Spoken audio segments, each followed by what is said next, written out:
Understanding the principles of passage planning.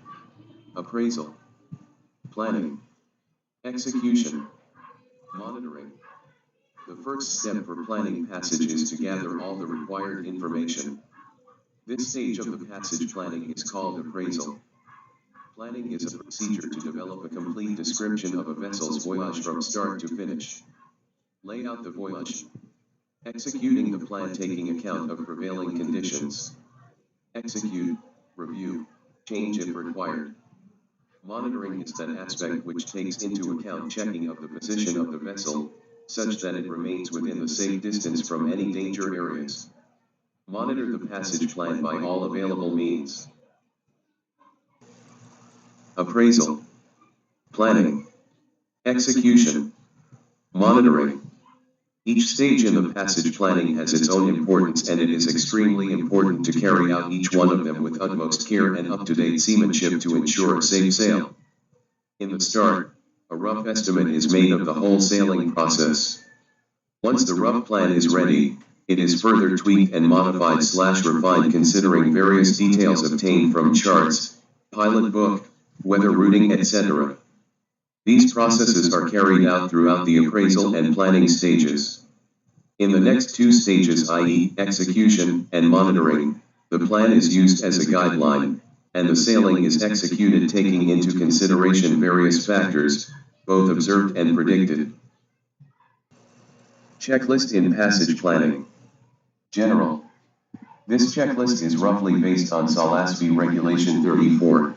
Safe navigation and avoidance of dangerous situations, and Annex 23, voyage planning. The literature of these documents is strongly recommended. This checklist is addressed to the skipper, as he is solely responsible for passage planning. For the purpose of the notes, it is assumed that the planned passage is to take place in the North Atlantic and its adjacent seas. The checklist itself is universal and can be used worldwide, for long as well as for short passages. For short passages, many items may be omitted, so the checklist will be greatly reduced. Appraisal.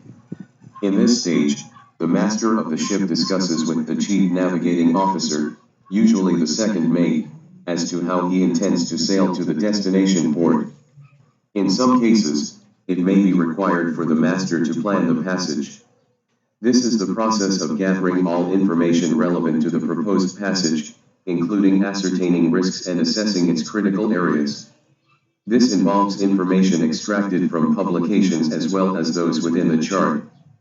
The appraisal will include details from chart catalog, charts, ocean passages of the world, routing charts, Admiralty sailing directions, Admiralty list of lights and fog signals, Admiralty list of radio signals, tide tables, tidal stream atlas, notices to mariners, Admiralty distance tables, ship's routing, navigational warnings, mariner's handbook, load line chart, draft of ship, owners and other sources, personal experience.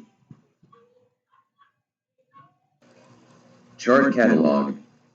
A list or enumeration of navigational charts, sometimes with index charts indicating the extent of coverage of the various navigational charts.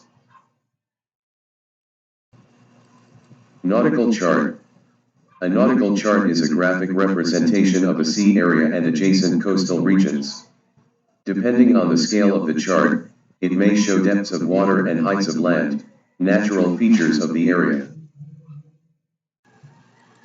Ocean passages of the world. Ocean passages for the world, NP 136, supports the planning of deep-sea voyages on most major routes, with details of weather, currents. Routing chart/load line chart. Load line limits are marked on routing charts as per the load line charts with respect to the area covered in routing chart. Sailing directions. Admiralty sailing directions, pilots, provide essential information to support port entry and coastal navigation for all classes of ships at sea. Split across 75 volumes, coverage includes the world's main commercial shipping routes and ports. List of lights and fog signals.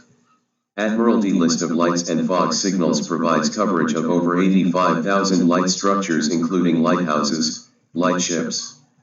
The 11 volumes that make up the UKHO series of Admiralty List of Lights and Fog Signals, NP 74, NP 84, provide a complete and comprehensive listing of all lighthouses, lightships, lit floating marks, over 8 m in height, fog signals, and lights of navigational significance. List of radio signals. Admiralty Digital Radio Signals aids ongoing safety, security, and compliance by helping bridge crews to manage communications and meet reporting. For clarity and convenience, this publication is split across 6 volumes, with contents ranging from maritime radio station listings to maritime safety information services worldwide. Volume 2, Positional and Timekeeping References to aid the calculation of positions and times worldwide. Tide tables. Providing tidal height, timing, and stream information to help you plan departure and arrival time for ports around the world. Tidal Stream Atlas. A tidal atlas or a tidal stream atlas is used to predict the direction and speed of tidal currents. A tidal atlas usually consists of a set of 12 or 13 diagrams, one for each hour of the tidal cycle, for a coastal region. Each diagram uses arrows to indicate the direction of the flow at that time. Notices to mariners.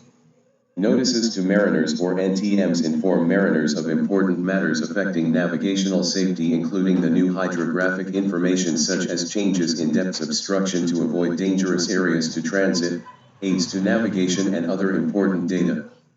Notices are used to amend a vessel's nautical charts and publication portfolio to ensure a vessel is sailing with the most accurate and reliable data. Notices to mariners are means of official communication of safety information to mariners. They are available in internet in digital format. Paper format have been discontinued from October 2019. Port distance. Port-to-Port Standard Edition provides a powerful interface to the distance tables. Calculating a distance. Routing charts. Essential for use in passage planning for ocean voyages, Admiralty routing charts include routes and distances between major ports, ocean currents, ice limits, load lines, and wind roses. They also contain expected meteorological and oceanographic conditions for each month of the year. Navigational and weather warning. Maritime weather and tide conditions navigation equipment, radios, and emergency beacons, register a 406 beacon. Mariner's Handbook, NP 100. The Mariner's Handbook, NP 100, contains clear guidance to help mariners improve their understanding of maritime navigation, sea, and ice. Load line. A load line, also called plimsoll mark, is a marking indicating the extent to which the weight of a load may safely submerge a ship, by way of a water line limit. Draft or draft. The draft or draft of a ship's hull is the vertical distance between the water line and the bottom of the hull, keel. The draft of the vessel is the maximum depth of any part of the vessel, including appendages such as rudders, propellers, and drop keels if deployed. Ownership. Ownership is the state or fact of legal possession and control over property, which may be any asset, tangible or intangible. Ownership can involve multiple rights, collectively referred to as title, which may be separated and held by different parties. Ed. Experience. Experience refers to conscious events in general, more specifically to perceptions, or to the practical knowledge and familiarity that is produced by these conscious processes. Understood as a conscious event in the widest sense, experience involves a subject to which various items are presented. Planning. Having made a full appraisal using all information at hand pertaining to the passage, the OOW, under the authority of the master, is to prepare a detailed plan for the passage. In this stage, the intended courses of the ships are actually laid out on the charts of suitable scale and all additional information is marked. The plan is laid out from pier to pier, including the pilotage waters. It is a good practice to mark dangerous areas such as nearby wrecks, shallow water, reefs, small islands, emergency anchorage positions, and any other information that might aid safe navigation. In addition to the above-mentioned things, is it advisable to lay out the rate of turn for waypoints and laying out of pi ranges for suitable objects, if any. Planning includes but not limited to no-go areas, margins of safety, charted tracks, course alterations and will-over points, parallel indexing, aborts and contingencies, clearing line and bearings, leading lines, tide and current, change in engine status, minimum UKC, use of echo sounder, head mark, natural transit. No-go areas. Areas so marked are to be considered as no-go areas. In waters where the tidal range may not be very large, no-go areas will include all charted depths of less. Margins of safety / safety settings / limits. Margins of safety will show how far the ship can deviate from track, yet still remain in safe water. Charted tracks. Chart track ease and out has been designed to allow mariners to plan routes with ease, which ensure the safety of the vessel, efficient navigation, and the protection of the marine environment. Course alteration and wheel-over point. The wheel-over line is used to indicate the points of wheel-over when the vessel is not exactly at her course line during the turn or alteration. Parallel indexing. Parallel indexing is a technique used as a measure to monitor the progress of a vessel on the track and to minimize the cross-track distance.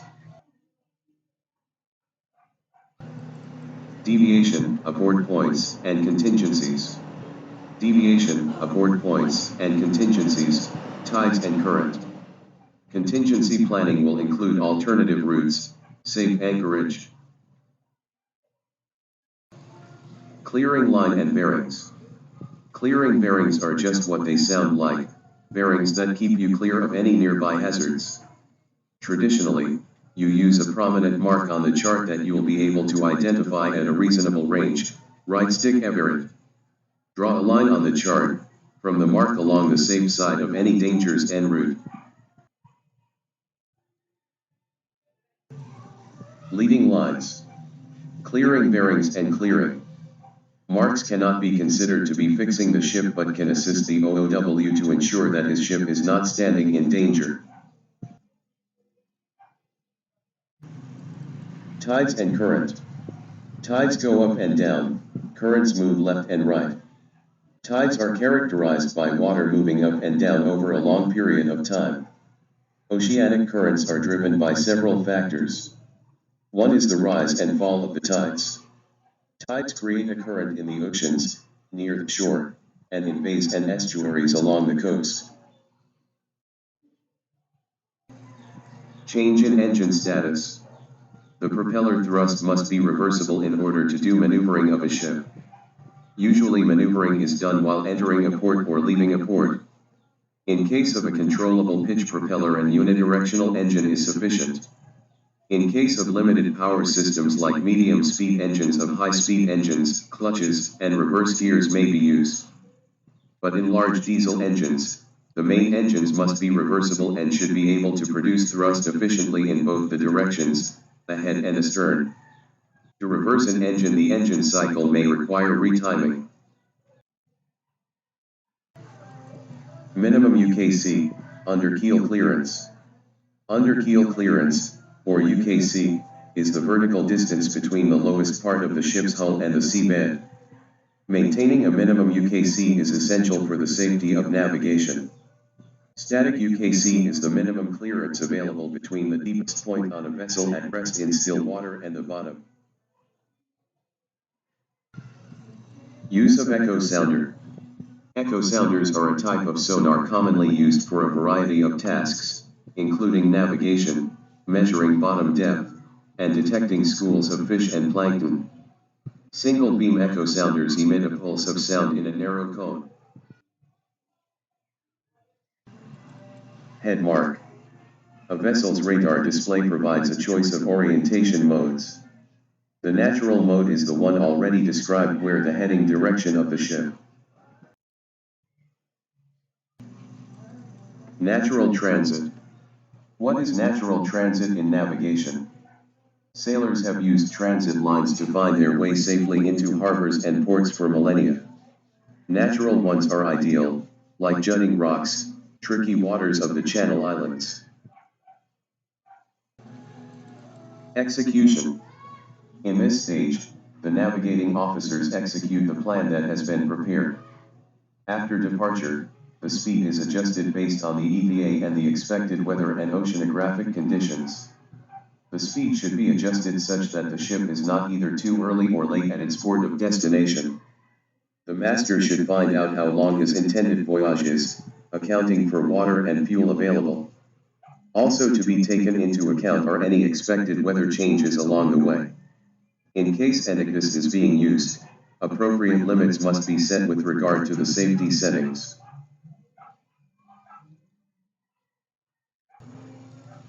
Monitoring. Monitoring is that aspect which takes into account checking of the position of the vessel, such that it remains within a safe distance from any danger areas. Parallel indexing can be used to maintain safe distance alongside any hazards to navigation. A safe and successful voyage can only be achieved by close and continuous monitoring of the ship's progress along the pre-planned track. Situations may arise wherein the navigating officer might feel it prudent to deviate from the plan. In such case, he shall inform the master and take any action that he may deem necessary for the safety of the ship and its crew. This stage is a very important stage wherein all the deck officers contribute their part.